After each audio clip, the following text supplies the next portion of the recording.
Two young men, two armed robberies, the same Florida judge, but one walked out of prison in 2 years, and the other won't breathe free air for 26. What made the difference? The crime? The law? Or something far more uncomfortable? This is a story of Chase Legleitner and Lamar Lloyd, a case that exposes how race, privilege, and perception shape justice in America. Florida, late 2000s. Chase Legleitner, white, 18, suburban, well-off. Lamar Lloyd, black, 18, working-class neighborhood. Same charge, armed robbery with a deadly weapon. Same law, Florida's 10-20 life. Same judge, Sherwood Bauer Jr. Both robberies started as drug deals. Both involved firearms. Nobody was injured. On paper, their cases looked nearly identical, but the courtroom told a different story. Chase had private lawyers and glowing character witnesses. The judge called him a bright young man and gave him 2 years. Lamar had an overworked public defender, no media sympathy, and was labeled a danger to society. He got 26 years.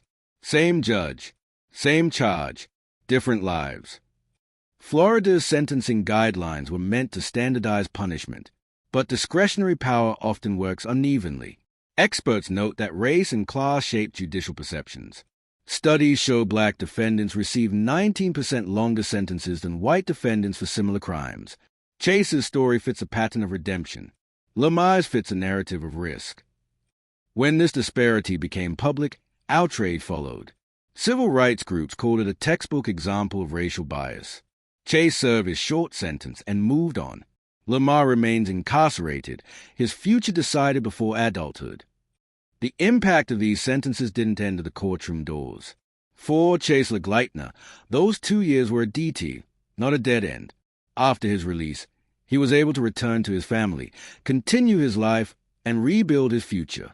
Court records show probation violations later, but each time, the system worked to redirect him rather than erase him. For Lamar Lloyd, the sentence was a life-altering woe. At just 18, he was effectively told, "Society has given up on you." 26 years means missed milestones, family, education, adulthood itself. Sociologists say long sentences at that age can cause irreversible psychological harm.